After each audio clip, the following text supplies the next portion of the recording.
Ahora con ustedes, Tiempo de Estudio Maná.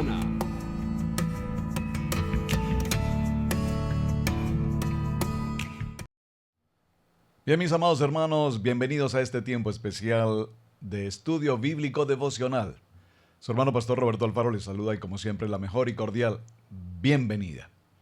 Tema apasionante, el desarrollo de nuestro estudio bíblico a través de Bereshit, desarrollando nuestro segundo ciclo de esta semana en el tema de Noach, una experiencia maravillosa.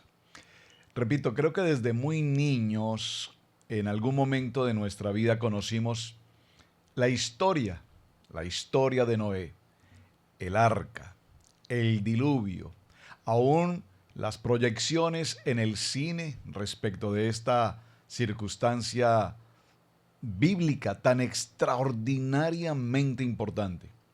Además, muchas de las presentaciones de Hollywood pues están también extremadamente alejadas, muy distantes de lo que realmente la palabra nos enseña. Así es que nos tomamos estos minutos para ir en detalle, estamos revisando, por supuesto, muchas cosas se nos quedarán en el tintero por tratar. Es su responsabilidad, mi amado hermano, discípulos, en casa, avanzar con el texto, avanzar con la lectura, desarrollar al máximo potencial posible su estudio bíblico personal, escudriñando y meditando en la palabra. Acompáñenme por favor para este día en el tema de Noach, capítulo 7, dice la palabra. Y le dijo el Eterno a Noach: entra, atención, por favor subraye, entra tú y tu familia al arca, porque solo a ti he visto justo delante de mí en esta generación. Hablamos un poco sobre la importancia de ser justo. Noé halló gracia, o la gracia halló a Noé. Importante, ¿verdad? ¿Por qué? Porque evidentemente estamos viendo dos expresiones que quiero tratar hoy, muy interesantes y que necesitamos definir con claridad. Número uno, al hablar de justo, la expresión en hebreo, un sadik, un justo, es decir, un hombre, una persona de buenas acciones, un hombre de buenas acciones, un sadik, un justo. Hasta aquí entendemos en Noach un hombre de buenas acciones, halló gracia delante del Eterno. Pero hay una segunda expresión muy importante, ya la mencioné en nuestras enseñanzas de esta semana, en lo que hemos avanzado, y es la palabra tamín en hebreo, que significa íntegro. Íntegro. Entonces, veamos dos aspectos. Uno es ser justo, un hombre de buenas acciones, pero otro aspecto muy importante es ser un hombre íntegro. Íntegro se refiere a un todo. Íntegro se refiere desde un principio hasta un fin. Íntegro tiene que ver con mi pensamiento y con mis acciones. Y en medio de eso, si puedo usar la expresión testimonio, puedo presentar un testimonio de integridad. Ayer vimos un texto muy importante cuando mencionamos que todas las cosas, todas las circunstancias pasadas, es decir, toda esta circunstancia que estamos desarrollando aquí en el libro de Devarim, capítulo 6, verso 9, cuando nos habla de la historia de Noach, y desde el capítulo 6 particularmente, permítanme retomar un poco el tema, porque es interesantísimo ver cómo dice la expresión que los hombres de continuo en su pensamiento, en su acción, pensar y actuar, era de continuo maligno, perverso. Y empezamos a identificar cuáles son los tipos de acciones malignas y perversas que estos hombres desarrollaron para los tiempos de Noé. Y sucedió que cuando los hombres comenzaron a multiplicarse en la faz de la tierra, les nacieron hijas. Los hijos de Dios definitivamente concluimos con los textos bíblicos en el día de ayer, que los hijos de Dios hacen referencia puntualmente a los ángeles. Y aquí hablamos de ángeles caídos en el sentido de ángeles que han entrado en una condición de rebelión, de desobediencia, de voluntad propia. Por favor, subraye esta expresión que estoy mencionando, voluntad propia. Porque cuando nosotros vivimos una vida conforme a nuestra propia voluntad, es decir, a mi manera de ser, a mi manera de pensar, como a mí me parece, estamos similares a los ángeles caídos, apartados de la voluntad de Dios. Desde niños aprendimos la oración de Mateo 20, Padre nuestro, ¿recuerdan? Y aprendimos, hágase tu voluntad y no la mía. Pero pareciera ser que esa oración no pasa más de ser una repetición de repetición de repetición, porque si entendemos que lo que debemos hacer es la voluntad del Padre, la voluntad de Dios y no mi voluntad, entonces concluimos, repito nuevamente, que los ángeles en su condición pecaminosa, decaídos, ángeles caídos se refiere a aquellos seres que perdieron su investidura celestial, angelical, y por supuesto entraron en una condición de desobediencia, de rebelión y además en una condición de hacer su propia voluntad. Observando estos pequeños detalles nos damos cuenta que los ángeles caídos, los hijos de Dios, tomaron para sí mujeres de las que más les agradaban. Y aquí en este contexto, si nosotros vemos un poco el detalle, y no vamos a mencionarlo, ayer hablé un poco sobre el tema, entendemos que si estos ángeles caídos tomaron para sí mujeres las que les parecía, como les parecía, las que les agradaban, o las que tal vez no les agradaban, pero las tomaban igual, empezamos a notar entonces que aquí se tipifica un problema ya de fornicación, de adulterio, de pecado, de violación. Mencionamos muchos tipos de pecados, el incesto, la zoofilia. Algunas personas me escribieron en el mensaje ayer diciéndome que no conocían esta expresión de zoofilia, las relaciones sexuales entre hombres y animales.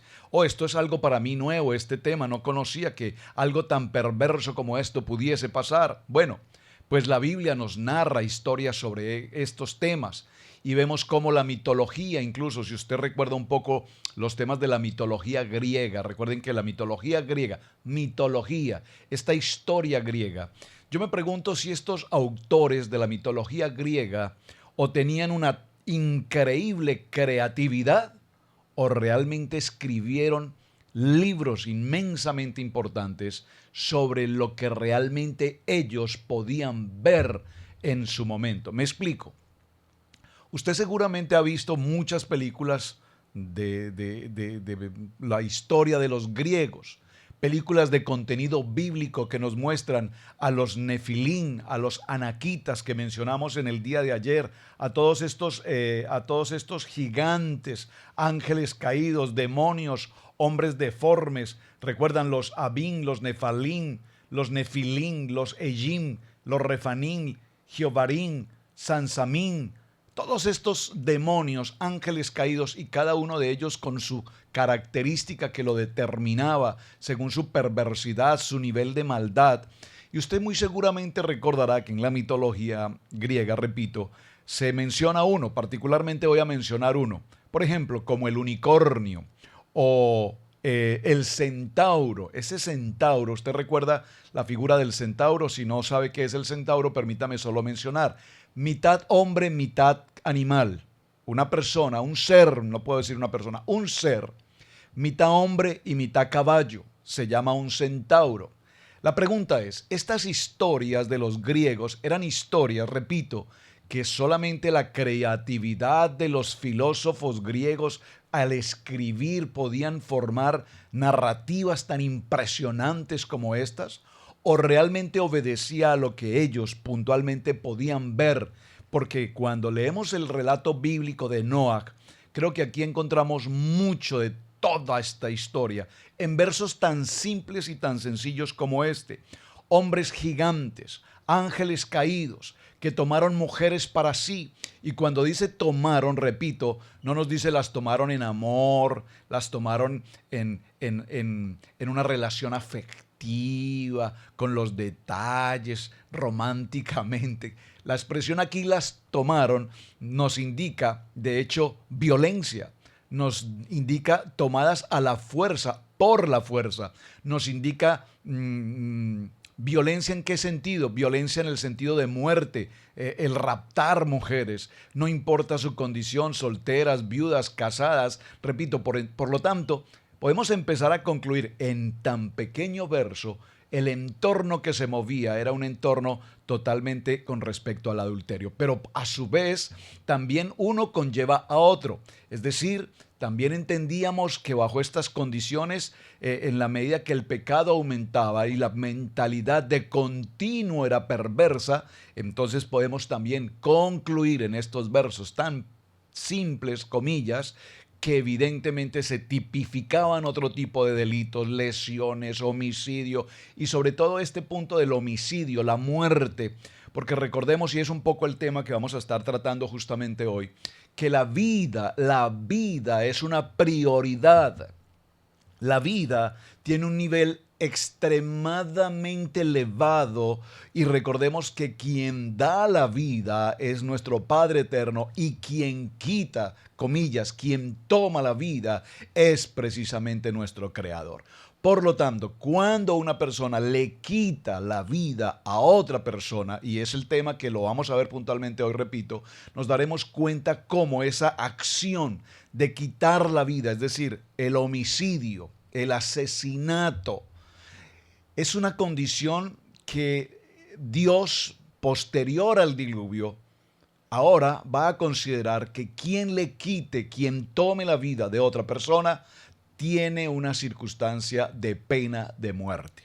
En el siglo XXI, hoy, donde nos encontramos, el tema de pena de muerte está sujeto a un sinnúmero de consideraciones de carácter legal, de carácter jurídico, de carácter constitucional, si es permitido o no es permitido. En algunos países o en algunos estados es permitida totalmente la pena de muerte cuando se trata de un delito de lesa humanidad o en el caso del homicidio, etcétera, cuando se trata de condenas por eternidad, entonces en muchos casos, repito, se acude al tema de muerte. Hay otros temas relacionados con el tema de muerte, como es el suicidio o como lo es la eutanasia, por ejemplo, cuando queremos facilitarle a una persona el morir para que no sufra. La eutanasia en algunas partes del mundo es perfectamente permitido, legal, jurídicamente hablando, en otros es absolutamente prohibido. Pero lo que quiero resaltar aquí es, independiente del contexto legal, independiente del contexto jurídico, lo importante aquí es que tengamos el principio de la palabra. ¿Qué dice Dios al respecto? Bueno, muy bien. Sigamos leyendo porque tenemos mucho tema que tratar.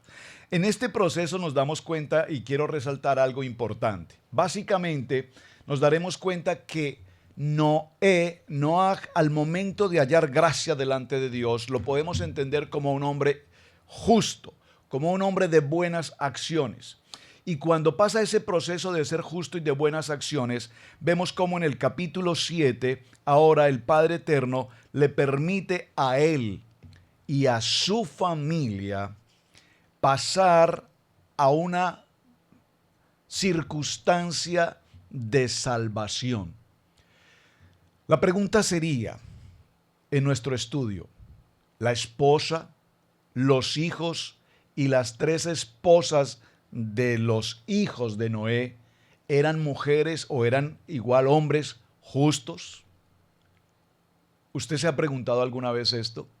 ¿Por qué razón el Eterno permitió que Noé, su esposa, sus 3 hijos y las esposas o las mujeres de estos hijos, a su vez, entraran todos al entorno del arca, entendiendo que a partir del momento que ellos entraran a ella y se produciera todo el proceso de lo que es el diluvio, evidentemente toda la humanidad, toda carne, entraría a un proceso de muerte? Es decir, que volveríamos, repito, a Bereshit capítulo 1, verso 2, todo estaba desordenado, el abismo, las aguas, todo este proceso y nuevamente empezaríamos un ciclo de vida a través de Noé y su familia. Pero hay una pregunta importante, repito. ¿Era Noé un hombre justo? Un hombre sadik, dice la palabra, que así lo era porque halló gracia delante del Padre. Perdónenme que me quede tanto en este punto, pero quiero que haya claridad con respecto a esto. ¿Era Noé un hombre justo? Mi pregunta es, ¿lo era su esposa? ¿Lo eran sus hijos? ¿Lo eran igualmente las esposas de sus hijos? Y esto tiene que ver porque más adelante, después del diluvio, nos encontraremos con algunas escenas muy preocupantes y la pregunta es, entonces, Dios determinó erraer toda la humanidad, salvar a un grupo de 8 personas, particularmente una familia, y de esta familia nuevamente vamos a tener la población que tenemos hasta nuestros días. ¿Me están entendiendo? Entonces, si la solución había sido en el momento eliminar a toda la humanidad, la pregunta entonces es, ¿por qué después de la vida de esta familia, Noé y su familia, hasta nuestros días, hoy tenemos o estamos pasando por un síntoma muy parecido? Es decir, hoy estamos ante una situación del siglo XXI en el que todos estos delitos o todos estos pecados que eran en extremo graves y de continuo perversos delante de Dios, pues hoy en día, repito, casi que somos inherentes a esa situación. Hoy vemos violación, incesto, adulterio, fornicación, homosexualismo, lesbianismo, entre otros estilos de relaciones heterosexuales, etcétera. Orgías, drogas, homicidios, terrorismos, genocidios, toda esta contaminación en todos los niveles, drogas, prostitución, etcétera, etcétera, etcétera. Nos preguntamos entonces, ¿realmente se justificó el diluvio para erraer de la faz de la tierra el pecado? Y después de la familia de Noa hasta nuestros días estamos viviendo poco más o menos lo que la Biblia nos narra que sucedía en los tiempos de Noa. De continuo había la maldad en el hombre. Sin embargo, mucho más adelante veremos cómo, a través precisamente de los descendientes, y bueno, voy a mencionar esto porque estoy ya en este tema, pero lo tenemos que entrar a detallar un poco más con detenimiento en los siguientes días. Es importante que recordemos, mis amados hermanos, lo fundamental de los hijos de Noé. Recordemos que hay 3 hijos, Sem, Cam y Jafet. Sem, muy importante, el pueblo semita, del cual posteriormente veremos cómo aparece Nacor, Tare, Abraham. Es importante porque de allí va a venir el pueblo de los patriarcas, Abraham, Isaac y Jacob, y posteriormente Israel, y toda la historia hasta nuestros días. Por supuesto, de Cam vemos cómo aparece Cus, muy importante. También tenemos a Nimrod, solo para destacar dentro de lo que es la generación en cuanto a Cam se refiere. Y finalmente Jafet. Recuerden que de Jafet pues tenemos otro tipo de personas y dentro de Jafet viene esa cultura. Recuerden, la palabra Jafet tiene que ver con la palabra griega Jafat, que significa hermoso. Sí, hermoso. Básicamente usted recordará cómo se habla de los griegos. Los griegos tenían una idolatría por los dioses del Olimpo, tenían idolatría además por el cuerpo. Usted recuerda las figuras de los atletas griegos, siempre buscando la perfección del cuerpo, el perfil griego, ¿recuerdan? Todo esto tiene que ver con la cultura de Jafet. Y es muy importante que establezcamos todo esto porque de cada uno de estos 3 hijos, Sem, Cam y Jafet, hasta nuestros días veremos cómo hay toda una población, al igual que en los tiempos de Noé, con una mentalidad perversa, dañina, malévola, definitivamente en todo el sentido de la palabra, una mentalidad absolutamente corrompida. Sin embargo, Sin embargo, de esta generación de Sem y por la generación de los semitas, a través de Abraham, Isaac y Jacob hasta nuestros días, cuando llegamos al tiempo en el que recibimos el manual de vida, el manual de instrucciones, la Torá, en la palabra se sostiene la vida del ser humano. Es decir, en la Torá empezamos a encontrar los principios, valores y obviamente las ordenanzas, los mitzvot, los mandamientos que nos permiten no solamente tener una relación con nuestro Padre Eterno, con nuestro único Dios, yo soy, el gran yo soy, Yod Had Vahei, sino que además empezamos a tener una relación de principios y de valores. ¿Quién? ¿Con quién? Con nuestros seres a nuestro alrededor. Es decir, una relación para con Dios. Recordemos que en la tabla de los mandamientos lo vimos, los dos aspectos, los primeros 5 misbot, los primeros 5 mandamientos que nos determinan una relación con nuestro Padre, y los siguientes 5 mandamientos que nos muestran o nos consideran una relación con el entorno que tenemos. El no robar, el no matar, el no codiciar, el no desear la mujer del prójimo. Estos textos que tienen que ver con una comunidad nos empiezan a mostrar principios, valores, ética, la moralidad, el cómo convivir en una comunidad.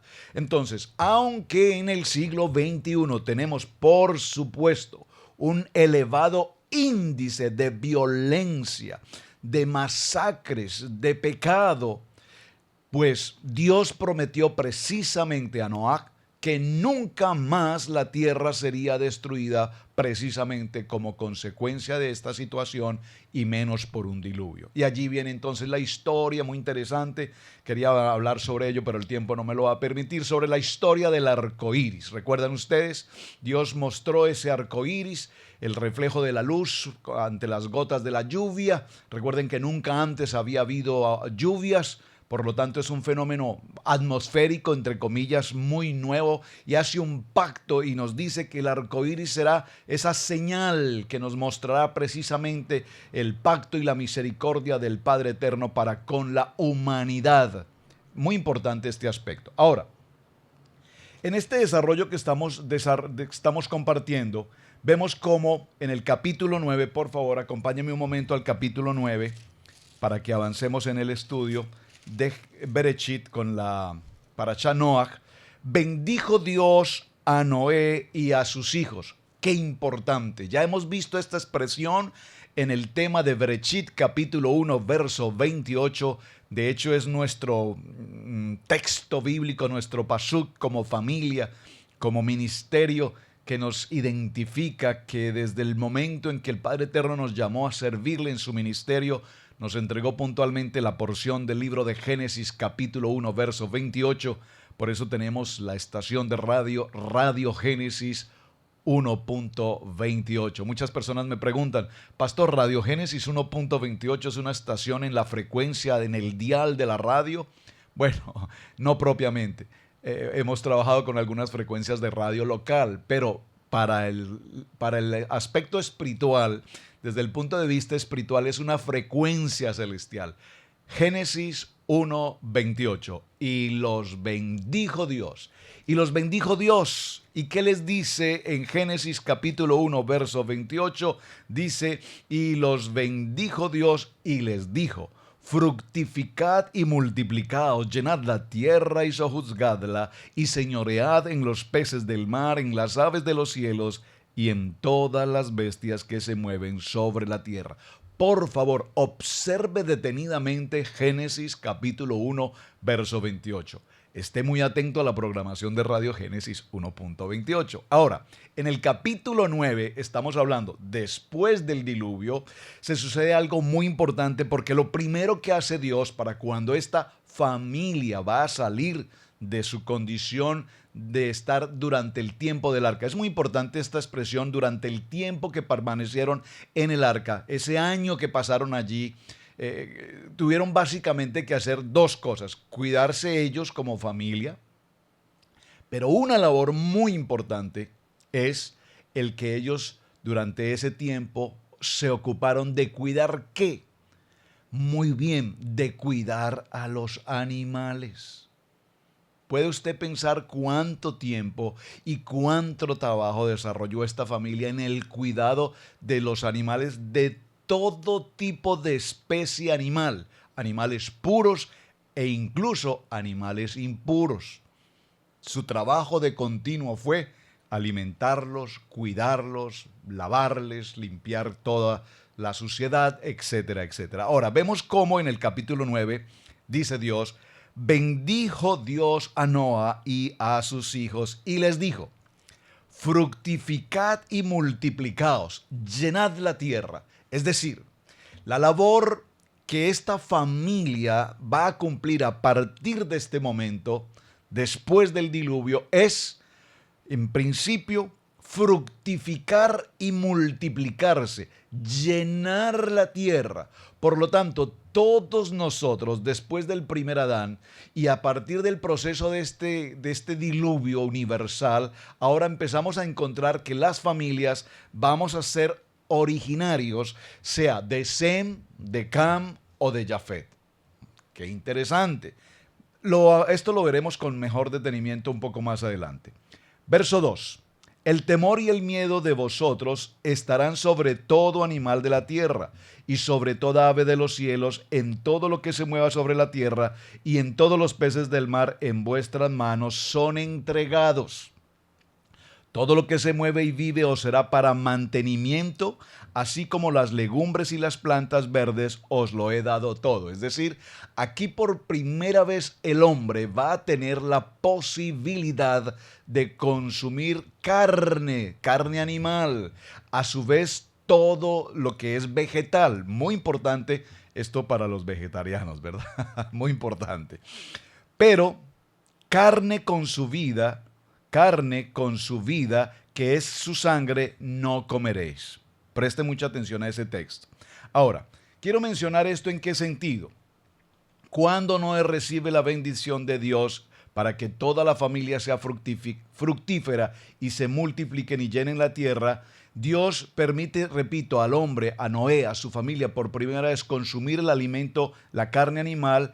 Pero hay algo muy importante aquí y lo vamos a ver en detalle, es cómo se empieza una circunstancia en la cual los hijos de Noé que salieron del arca fueron Sem, Cam y Jafet, y Cam es el padre de Canaán. Estos son los hijos de Noé y empieza a mencionarlos. Verso 21. Y bebió. ¿Qué hizo Noé? Preparó, por supuesto, la tierra, sembró las uvas, tomó de estas uvas, se fermentaron y bebió del vino y se embriagó. Y estaba descubierto en medio de su tienda. Y Cam, padre de Canaán, vio la desnudez de su padre y dijo a sus dos hermanos que estaban afuera. Entonces Sem y Jafet tomaron la ropa y la pusieron sobre sus propios hombros y andaron hacia atrás cubriendo la desnudez de su padre, teniendo vueltos los rostros, y así no vieron la desnudez de su padre. Muy importante este texto. No lo vamos a estudiar en este momento, pero por favor léalo con detalle y lo consideraremos en otro momento. Y despertó Noé de su embriaguez y supo lo que había hecho su hijo más joven. Así es que declaró esta palabra y dijo: maldito sea Canaán. Observe que no dice Can. No dice maldito sea Can, dice maldito sea Canaán.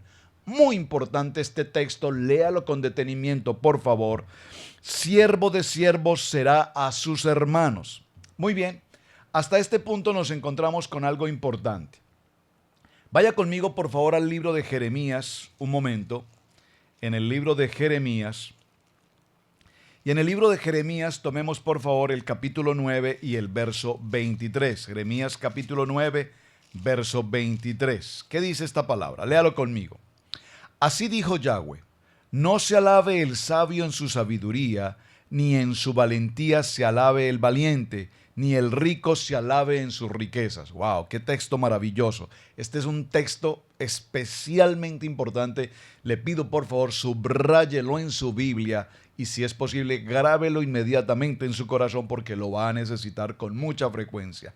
Así ha dicho Yahweh: No se alabe el sabio en su sabiduría, ni en su valentía se alabe el valiente, ni el rico se alabe en sus riquezas. Mas alábese en esto el que se hubiere de alabar, en entenderme y en conocerme, que yo soy Yahweh, que hago misericordia, juicio y justicia en la tierra. Quiero por favor resaltar estos tres aspectos: que nos alabemos quienes conocemos la bondad, la misericordia y la justicia de nuestro Padre eterno Hashem. Amén. Es importante que nosotros conozcamos cuán bondadoso, cuán misericordioso y cuán justo es Él, el gran yo sois, el Yod Hei Bad Hei. Muy importante que lo tengamos presente porque necesitamos hoy conocer de Dios, y vemos cómo cuando Noé halló gracia delante de Dios, entendemos que Noé, siendo un hombre justo, un hombre de buenas acciones, conocía de Dios. Pero cuando pasa el tiempo del diluvio y al terminar el proceso del diluvio, recordemos que Noé fue obediente. Por favor, compréndame por un momento este aspecto si usted se detiene en su corazón y lo medita. Si en el siglo XXI, hoy, Dios habla a mi corazón y me propone un plan como el que se sucedió con Noé en su tiempo, el construir un arca gigante, 300 codos de largo, 30 de alto, 50 de ancho, recuerden esto, lo vimos ayer, y que se va a sucumbir toda la humanidad y que solo una familia, mi familia, sería salva. ¿Qué podrían pensar los millones de seres humanos hoy? Este hombre está absolutamente loco, es un demente, está perturbado totalmente en su capacidad, en su mentalidad. Usted puede pensar por un momento en el tiempo de Noé, qué pensaban las gentes a su alrededor respecto a lo que él venía haciendo año tras año, 120 años trabajando en la construcción de algo que aún los hombres, al ver esa construcción gigante, no podían siquiera entender qué significaba la forma, porque no conocían que era una embarcación, no conocían que era un mar, no conocían que era la navegación, no tenían la menor idea de lo que estaba sucediendo allí. Por lo tanto, vemos cómo Noé obedeció a Dios por encima de la locura que pudiese ser para el mundo. Por favor, quiero que me comprenda a dónde quiero llegar con este mensaje. Cuando Dios te habla, cuando Dios te habla, cuando Dios habló a mi corazón, cuando Dios habló al corazón de mi familia y nos pidió, hizo el llamamiento para salir de nuestro país, para salir a abandonar muchas cosas en nuestro entorno, el venir a una vida ministerial. Hermanos, lo he compartido en un testimonio ya en muchas ocasiones. No fue parte de mi vida, no era mi propósito, no era mi intención. Yo no nací en una cuna de ministros, de pastores. El paso del tiempo, pasé por la historia de la religión, por las cosas que el mundo ofrece, hasta que el Padre Eterno nos llama, no solamente nos llama, sino además nos saca de nuestra propia tierra, nos trae a una tierra que no es nuestra tierra, a un idioma que no es nuestro idioma, nos mantiene en el proceso, un proceso extremadamente fuerte, pasado por muchas circunstancias, pruebas, adversidades, pero para la gloria de mi Padre nos ha mantenido. La provisión permanente nunca ha escaseado, nos ha cuidado, nos ha guardado la salud, ha bendecido de manera extraordinaria el propósito con el cual Él nos ha llamado. Y yo recuerdo, hermanos, permítame, estoy tal vez un poquito fuera de mi propósito, pero quiero compartirlo porque es fundamental, sobre todo porque viene a la colación con lo que estoy viendo hoy en Noah. Cuando nosotros vinimos puntualmente a la ciudad donde nos encontramos hoy, yo decía particularmente en mi corazón cómo el Padre Eterno nos puede traer a una ciudad como esta, tan pequeña, tan apartada de lo que son las ciudades en América, los edificios, los highways, las avenidas, todo esto, y a preparar una obra hispana, justamente en un lugar donde para aquel tiempo lo único que no había, uno o dos hispanos. ¿Cómo podemos pensar en construir un arca en un lugar donde no hay mar, donde no hay agua? ¿Cómo puede ser posible esto?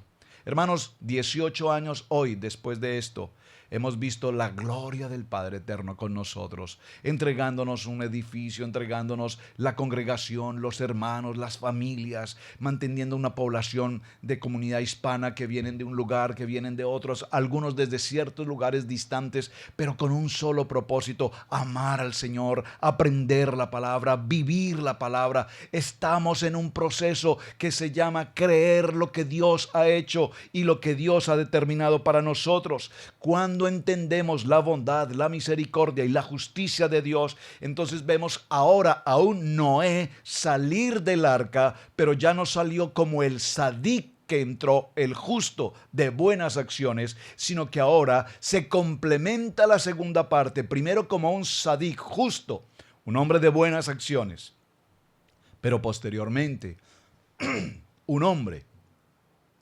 tamín. ¿Qué es un hombre tamín? Un hombre íntegro. ¿Y cómo logró esa integridad? Esa integridad la logró pasando un año con su familia, totalmente aislado, pero particularmente cuidando de los animales, alimentándolos, cuidándolos, aseándolos, entre otras cosas. Entonces, sadik y tamín nos habla de una palabra hebrea que es dorotab, que significa, ahora se juntaron estas dos cualidades: la cualidad de un hombre justo, de buenas acciones, y la cualidad de un hombre íntegro. ¿Para qué? Porque si así como estuvo en capacidad de cuidar de esos animales, de esa condición de estar con los animales, ahora sin lugar a dudas este hombre estaba preparado para el propósito y el llamamiento que Dios tenía para su vida. Es muy importante entonces, mis amados hermanos, que recordemos que todos nosotros en nuestro desarrollo y en nuestra vida, tiempo a tiempo, estamos llevando un proceso de sanidad, estamos llevando un proceso de nivel, subimos de nivel, subimos de nivel, subimos de nivel, cuando caminamos con el plan y con el propósito perfecto de Dios. Vamos a dejarlo para el día de mañana. No alcancé a compartirlo hoy, pero quiero que resaltemos cuán importante es este texto que estamos desarrollando del capítulo 9, porque ahora vamos a ver cómo la vida empieza a tener un valor extraordinariamente importante. Bueno, tiene un valor, pero ahora hay una condición, y es que si alguien quita la vida de otra persona, entonces estará sujeto a una condición de pena de muerte. Lo veremos entonces ya en el día de mañana con mayor importancia, porque la vida entendemos que es un valor extremadamente importante. Es un valor extremadamente importante. La pregunta para que cerremos y dejémoslo como punto de tarea: ¿es la vida el valor más importante de la humanidad? Por favor, conteste esta pregunta. Deme su opinión. ¿Es la vida el valor más importante de la humanidad? ¿Hay algún otro valor más importante que la vida del ser humano? Es una buena pregunta. Espero sus respuestas. Envíeme el mensaje de texto y mañana continuaremos con este aspecto interesantísimo del capítulo 9. Entraremos un poco al capítulo 10 y veremos las generaciones de Noé y su importancia hasta nuestros días. Mis amados hermanos, su hermano pastor Roberto Alfaro, les agradezco muchísimo por acompañarme en el tiempo de estudio bíblico devocional. Antes de irme, no quiero dejarlos. Ustedes me piden siempre los números. Les tengo un número interesantísimo. Solo lo voy a presentar a la pantalla. Usted, por favor, detenga su video y obsérvelo en detalle. La palabra Bereshit que estudiamos la semana anterior, esa palabra Bereshit tiene que ver con un valor numérico. El valor numérico es 913.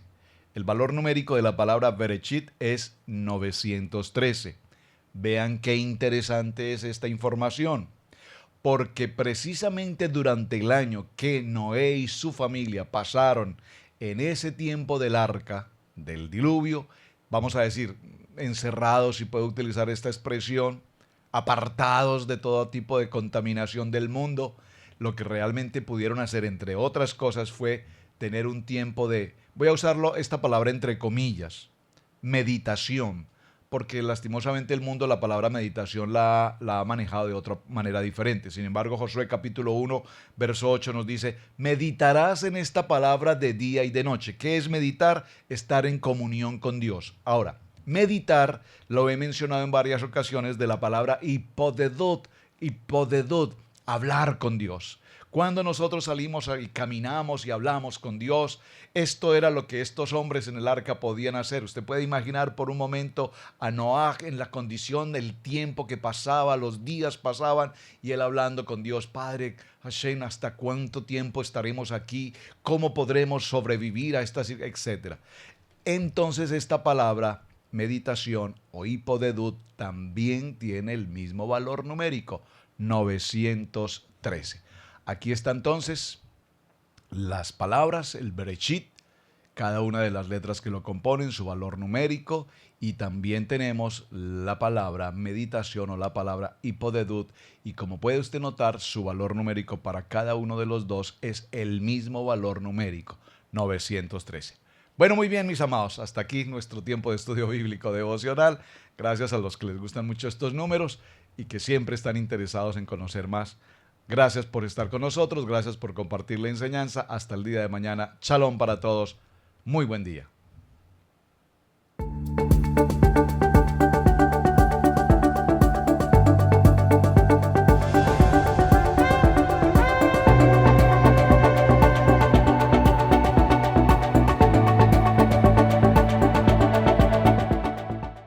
Ahora con ustedes, tiempo de estudio maná.